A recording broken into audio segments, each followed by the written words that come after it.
एक अजीबोगरीब ऊहापोह की स्थिति है जिससे आज मुझे लगता है कि आप लोगों को रूबरू कराना बहुत जरूरी प्रतीत होता है। दोस्तों, एक समय हम लोगों ने अपने आंखों के सामने देखा कि कोई भी व्यक्ति जिसकी हाई स्कूल और इंटरमीडिएट में परसेंटेज मात्र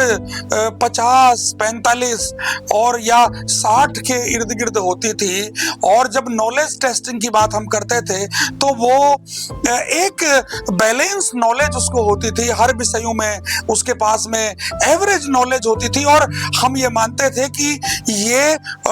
होशियार है, इसका प्रेजेंटेशन अच्छा है और ये अपनी बात को पूरी दृढ़ता पूर्वक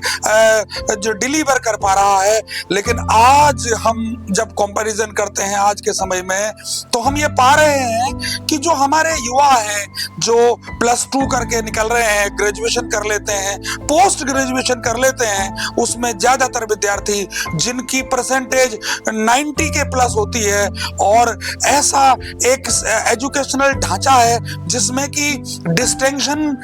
की कोई वैल्यू नहीं है, फर्स्ट डिवीजन की कोई रेपुटेशन नहीं है, और हम देखते हैं कि वो 90+ परसेंटेज पाने वाला भी जो कैंडिडेट है, जो अभ्यर्थी है, जो विद्यार्थी है, उसे किसी भी विषय की सटीक नॉलेज नहीं होती, वो रिप्रेजेंट नहीं कर पाता, प्रेजेंटेशन सही तरीके से नहीं दे पाता, किसी भी विषय की उसके पास में शार्प नॉलेज नहीं होती, और सबसे बड़ी समस्या ये है कि वो एक अदद एप्लीकेशन, एक प्रार्थना पत्र भी किसी मसले पर ठीक से लिख नहीं पाता, उसमें भी 50 किस्म की त्रुटियां, गलतियां करता है। और उसमें जो सबसे बड़ी जो समस्या है वो ये है कि उसे एक झूठा अभिमान भी है कि वो इतनी सारी डिग्रियां लिए हुए हैं, इतने सारे सर्टिफिकेट्स लिए हुए हैं, और उन सर्टिफिकेट्स के आधार पर उस झूठे भ्रम में और झूठे अभिमान में वो ये समझ रहा है कि वो बहुत इंटेलिजेंट और बहुत होशियार है। ऐसा वातावरण हम लोग रोज देख रहे हैं, निरंतर देख रहे हैं। ये मैं इसलिए भी पूरे कॉन्फिडेंस के साथ मैं आप लोगों से शेयर कर पा रहा हूं कि ये लगभग 15 वर्षों से मेरा जो आकलन है, फिर हमने 12 वर्ष, फिर 10 वर्ष, फिर 8 वर्ष, ऐसे इन वर्षों का जो विवेचना की है, जो एनालिसिस किया है, जो इसके बारे में रिसर्च की है, तो हम लोगों ने ये पाया कि जो अभ्यर्थी हैं, जो विद्यार्थी हैं, इन्होंने धीरे धीरे जब टेक्नोलॉजी आने लगी, जब टेक्नोलॉजी का ज्यादातर व्यापक पैमाने पर प्रचार प्रसार होने लगा और उस टेक्नोलॉजी को अडॉप्ट करने लगे हमारे बच्चे, तो धीरे धीरे टेक्नोलॉजी ने इनके माइंड को पूरी तरीके से अपने कब्जे में ले लिया। और आज हम जिस पेशे में हैं, उस पेशे में हम लोगों ने पिछले 2 महीने से लगभग 500 अभ्यर्थियों का इंटरव्यू किया है। अलग अलग क्षेत्रों के हैं, अलग अलग विषयों को पढ़े हुए हैं, और अलग अलग कैटेगरीज के, अलग अलग यूनिवर्सिटीज के ऐसे विद्यार्थी, अलग अलग बोर्ड से, जिसमें ICSE भी है, CBSE भी है, NIOS भी है, स्टेट बोर्ड्स हैं तमाम। लेकिन सटीक और सॉलिड नॉलेज का जो पैमाना है वो मात्र और मात्र 10 से 15% हम लोगों को देखने को मिला है। उसमें भी संशय रहता है। मैं ये बात एक कॉमन व्यक्ति से कर रहा हूं, ये बात मैं एक अभिभावक से कर रहा हूं, ये बात मैं उनसे कह रहा हूं जिनके छोटे छोटे बच्चे अब स्कूल जा रहे हैं, ये बात मैं उनसे कह रहा हूं जिन्होंने अपने बच्चों के फ्यूचर को लेकर सपना देखा है, ये बात मैं उनसे कह रहा हूं जो शिक्षक के रूप में समर्पित सेवाएं दे रहे हैं, ये मैं उन लोगों से भी कह रहा हूं जिनके पास जो अपने जीवन में कोई अचीवमेंट नहीं प्राप्त कर पाए, जो अपनी कम नॉलेज की वजह से, कम एक्सपीरियंस की वजह से, लूज कॉन्फिडेंस की वजह से जो कहीं ढंग से स्टेब्लिश नहीं हो पाए, वो लोग लास्ट में उनके लिए सॉफ्ट टारगेट एजुकेशन बन गया, और किसी न किसी विद्यालय में उन्होंने अपना बायोडाटा दिया, और वहां विद्यालय ने भी परिस्थितिवश उनको अपने यहां अपॉइंटमेंट कर लिया, और वो एक शिक्षक के रूप में पढ़ा रहे हैं। आप बहुत बड़ा धोखा कर रहे हैं, चीटिंग कर रहे हैं आने वाली जनरेशन के साथ भी, ये मैं आपको बताना चाह रहा हूं। और ऐसा धोखा पता नहीं कितने विद्यार्थियों के साथ में आज बालपन में हो रहा है, इस बात को स्पष्ट करना चाह रहा हूं। साथियों, ये इतना ज्वलंत मुद्दा है, जिस ज्वलंत मुद्दे को समझने को, इसके बारे में विचार करने को, जानने को और इस पर चिंतन करके अपनी व्यवस्था को ठीक करने के लिए न तो किसी के पास आज के इस भागदौड़ के जीवन में न तो समय है, न कोई समय देना चाहता है, न कोई सोच रहा है, न कोई सोचना चाह रहा है। और भारत का भविष्य बनाने का दावा करने वाले ये तमाम सामाजिक और राजनीतिक ठेकेदार, जिन्होंने इस मसले से आम जन को, अपने देश की किस कॉमन पीपल्स को हटा दिया, उनको दूर कर दिया, और कहीं न कहीं मैं ये कहूंगा कि उन्होंने इस व्यवस्था को अपने निहित निजी एजेंडों के लिए जो है भेंट चढ़ा दिया, और उस पर कहीं न कहीं से कुछ भी नया करने को कोई भी कैटेगरी तैयार नहीं है। आज वो अधिकारी वर्ग के लोग, वो प्रबुद्ध वर्ग के लोग, वो समाज के जागरूक कहे जाने वाले लोग, जिन्हें इस बहुत ही संवेदनशील, अति संवेदनशील समस्या का भान तब से था जब यह समस्या पैदा होने की स्थिति में थी, लेकिन उन लोगों ने अपनी व्यवस्था, अपने निजी चीजों को, अपने परिवार को, अपने आसपास, अपने इर्द गिर्द के साधन संसाधनों को ठीक करने का काम तो किया, लेकिन वे ये नहीं कर पाए जिससे कि सामरिक रूप पर, समसामयिक नजरिए से सबका कल्याण हो सके, सबका भला हो सके। तो यहां पर ये तो बात एक कैटेगरी विशेष की हुई। अब इसमें छोटे छोटे बच्चों का में जो चेंज हम देख रहे हैं, छोटे छोटे बच्चों में जो हम चेंज देख रहे हैं, वो ये देख रहे हैं कि उनकी मेंटल एबिलिटी, उनकी कैपेसिटी, उनकी एकेडमिक जो क्षमताएं हैं, उन क्षमताओं पर एक अजीबोगरीब ग्रहण सा लगा दिखता है। हम लोगों ने बहुत सारे विद्यार्थियों में एक रिसर्च की, और रिसर्च को पिछले 1 साल से निरंतर कर रहे हैं, अलग अलग कैटेगरीज में, अलग अलग इलाकों में, अपने संस्थाओं में। लेकिन इस रिसर्च को करने के बाद जो हम जिस निष्कर्ष पे हम पहुंचे, वो निष्कर्ष बहुत ही डरा देने वाला, बहुत ही घबरा देने वाला, और बहुत ही ज्वलंत और बहुत ही अति संवेदनशील वो निष्कर्ष निकला है जो आपसे डिस्कस करने जा रहे हैं। आज से 12-14 साल पहले जो विद्यार्थी प्री प्राइमरी में और प्राइमरी में, सेकेंडरी में और सीनियर सेकेंडरी क्लासेस में पढ़ने वाले होते थे, उनकी सोच, उनके काम करने का तरीका, उनकी मेंटल एबिलिटी, उनकी कैचिंग पावर और उनका अपने फ्यूचर के उद्देश्यों से जुड़कर उसके लिए काम करने की क्षमताएं, सहज रहना, खुश रहना, और खुश रहने के साथ साथ में अपने उद्देश्य की प्राप्ति के लिए निरंतर प्रयास करते हुए सहज तरीके से चलने का जो एक क्रम पीढ़ी दर पीढ़ी हम लोगों ने देखा, वो टेक्नोलॉजी के आ जाने के बाद, टेक्नोलॉजी के ढंग से शुरू होने के इन 15 वर्षों में हम देख पा रहे हैं कि आज का विद्यार्थी एक मोटे तौर पर 15% इनमें से भी अगर आप एक अपवाद के रूप में निकाल दें तो 85%, 85% विद्यार्थी ऐसा है जो मेंटल तरीके से वो डंप है। उसे आज बताई जाती है बात, आज पढ़ने के लिए तैयार किया जाता है, और वो कल फिर निल रहता है, फिर वो सारी चीजें भूल जाता है। और उसके बाद जब उसको बार बार आप किसी अच्छी चीज को करने के लिए प्रेरित करने का प्रयास करते हैं तो वो इरिटेट हो जा रहा है, वो गुस्सा करता है, वो आपको नहीं पसंद करता, वो आपकी बात नहीं सुनना चाहता। और जब यही तरीका उसके माता पिता उसके घर में अप्लाई करते हैं तो वो अपने माता पिता से भी चिड़चिड़ा हो जा रहा है, और पूरे घर का वातावरण जिसकी वजह से खराब हो रहा है। और हम समाज में ये देख पा रहे हैं कि इस प्रकार से फ्रस्ट्रेशन में, गुस्से में, एग्रेशन में हमारे वही बच्चे तमाम प्रकार के हादसों को भी अंजाम दे रहे हैं। लेकिन इस पर किसी भी कैटेगरी की, वो कैटेगरी जो जानकार है, अवेयर है, जो समझ पा रही है, और वो कैटेगरी जो नहीं समझ पा रही, जिसका ध्यान इधर की तरफ नहीं है, कोई भी कहीं से भी इस समस्या पर विचार करने को तैयार नहीं है। पढ़ाई करने के लिए अभिभावक बच्चों को विद्यालय भेज रहे हैं, उम्मीदें भी उनकी वही हैं, लेकिन सबसे बड़ी समस्या यहाँ पर यह आ रही है कि आपका बच्चा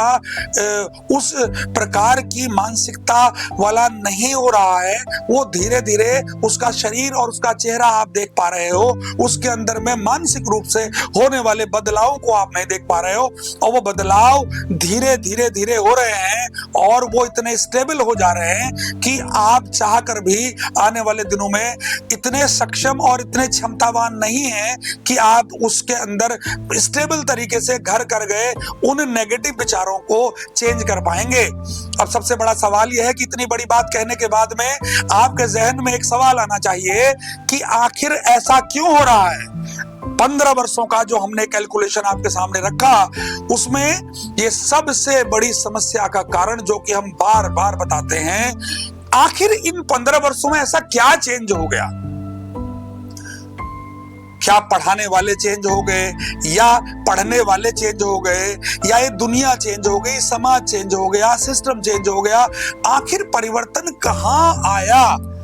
तो बहुत गहन चिंतन मनन करने के बाद में हम इस निष्कर्ष पर पहुंचे कि टेक्नोलॉजी के माध्यम से जो आज इलेक्ट्रॉनिक गैजेट्स हमारे बच्चों को मिल गए हैं, उन गैजेट्स के माध्यम से चलने वाले जो प्रोग्राम्स हमको मिल गए हैं, उसमें तमाम चीजें ऐसी अप्रत्याशित होती हैं जो विद्यार्थी को नहीं दिखाई जानी चाहिए, लेकिन वो इंस्ट्रूमेंट इस तरह के होते हैं, उनको खोलते ही उसमें जब नेट चलता है तो जाने कब कौन सी पिक्चर कब खुल जाएगी, और उस पिक्चर के माध्यम से उसके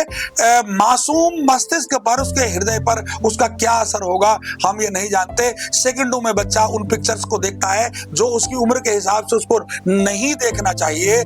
कुछ ऐसे चित्र वो देख लेता है जिसको देखने की उसे बार बार लालसा होती है, और वो चोरी छिपे अपने माता पिता से लड़ झगड़ कर उन इंस्ट्रूमेंट्स को लेता है, और उस इंस्ट्रूमेंट्स के आधार पर वो उन चीजों को अकेले में बैठकर देखना पसंद करता है। जिस उम्र में बच्चे को अपने दोस्तों के साथ खेलने की, अपने दोस्तों के साथ अल्हड़-परे में मस्ती करने की तमन्ना रहती थी, और वो सामूहिक रूप से खिलखिला के हंसते थे, मस्ती करते थे, मिट्टी में लोट-पोट होते थे, अपने कपड़े गंदे कर कर घर आते थे, खेलने का मजा लेते थे, और प्राकृतिक जो वातावरण में अपने को डायरेक्टली इंटरकनेक्ट कर पाते थे, और वो चीजें एकदम से गुम हो गई हैं। बहुत दिन हो जाते हैं बच्चे के शरीर ने धूप नहीं देखी,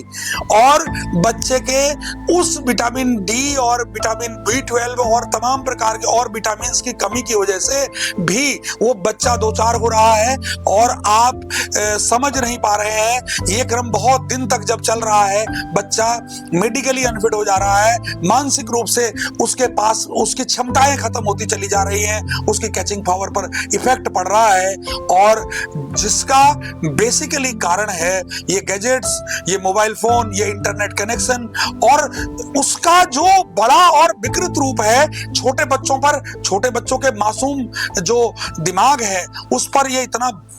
गजब और भयंकर जो है अटैक कर रहा है। उसके बाद में आपसे लड़ झगड़ कर बच्चा मोबाइल ले लेता है। जब बड़ा हो जाता है आपके पास में उसको देना दिलाने के लिए वो नया अपना मोबाइल फोन मांगता है, बेटियां अपना मोबाइल फोन मांगती हैं इंटरमीडिएट के बाद में, और बड़े बड़े महंगे महंगे फोन जिनमें तमाम प्रकार की एक्टिविटीज को संचालित करने की क्षमता होती है, ऐसे इंस्ट्रूमेंट्स को विद्यार्थी या बच्चा अपने माता पिता से मांगने के लिए जिद करता है, प्रेशर देता है। कई बार माता पिता उनको इंस्टॉलमेंट में लेकर दे देते हैं, और जो माता पिता नहीं दिला पाते, हमने अभी देखा मेरठ की घटना है, दिल्ली की घटना है, और रोज घटनाएं हो रही हैं, हम उसको सुनते हैं, और हम भी ऐसे अभिभावक बन गए हैं कि हम उन घटनाओं से सबक लेकर सुधार का प्रयास करने के बजाय उनको एक स्टोरी के रूप में सुनते हैं और दूसरे कान से निकाल देते हैं। बहुत सारी हमारी बेटियां जिनके माता पिता ने उनको पढ़ने के लिए बड़े बड़े शहरों में, छोटे कस्बों से, छोटे जिलों से उनको बड़े बड़े शहरों में मल्टी जो कंपनियां हैं उनमें नौकरी करने के लिए भेजा, या उनको ऐसे महानगरीय जीवन शैली में का हिस्सा बनने का मौका दिया जहां पर बच्चा अच्छे से पढ़ने की जिद किया और आपने उनका एडमिशन उन यूनिवर्सिटीज में करा दिया। और धन के अभाव में और ये इन गैजेट्स के लिए की आवश्यकता की उसको जरूरत महसूस होती है, जिसके चलते बेटे बेटियां गलत रास्तों पर निकल पड़े हैं और बहुत ही गलत कामों में इन्वॉल्व हो गए हैं और बहुत ही होशियार लोग उनका शोषण कर लेते हैं पैसे के लालच में, और इन चीजों के लालच में बच्चे गलत रास्ते का प्रयोग कर लेते हैं। जब तक उनको समझ आती है, जब तक उनको अकल आती है, जब वो चीजों को समझने के काबिल बनते हैं, तब तक उनकी उम्र मैक्सिमम निकल चुकी होती है।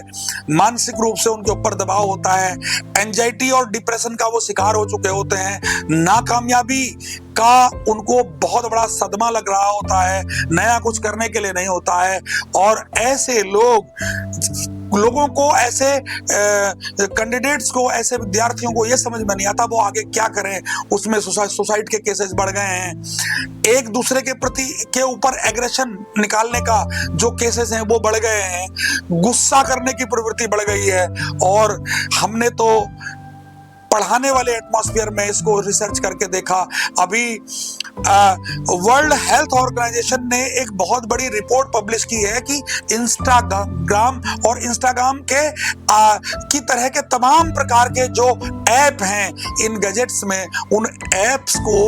ओपन कर दिया गया लंबे समय तक, और उसके माध्यम से जो चीजें परोसी गई और हमारे बच्चों तक जो चीजें पहुंची, उसके दुष्परिणाम ये सामने आए हैं कि एक बहुत लंबे अंतराल तक बच्चे उनसे जूझते रहे। अब सरकारों के कान खुल रहे हैं, सरकारें बार बार इस बात को कहने को मजबूर हो गई हैं कि नहीं, हम इंस्टाग्राम पे भी बैन लगाएंगे, उसको हम देखेंगे कि कहां गलती हो रही है। तो जब एक लंबे अंतराल तक, वर्षों तक और एक कच्ची उम्र में जब बच्चा इन सब चीजों को देखता है, सुगमता से वो सब चीजें उसे अवेलेबल हो जाती हैं, तो उसका जो करियर जो बनना था, क्या उसे होना था और क्या वो हो गया, इस प्रकार से बन जाता है। मैं अभिभावक के रूप में जो लोग हैं, जो हमारे मित्र इस बात को सुन पा रहे हैं, उनसे भी कहता हूं कि अभिभावक की भूमिका जो हमारे यहाँ पहले थी, जिस तरह से अभिभावक अपने बच्चों को डील करते थे, उनमें बड़ी स्टेबिलिटी थी, प्यार था और एक स्टेमिना था अपने बच्चों की कमियों को दूर करने के लिए। जो क्वालिटी टाइम देने की बात थी वो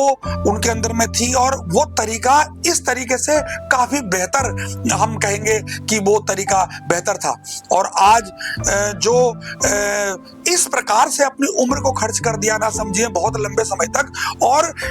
कोई भी टारगेट उनके जीवन का रहा हो, जीवन में उन्हें कुछ भी करना हो, लेकिन अपनी गलतियों के चलते अपने करियर को खराब कर देने वाले ज्यादातर लोग, कुछ लोगों का टारगेट था कि वो डॉक्टर बनते, इंजीनियर बनते, मीडिया लाइन में काम करते, और कोई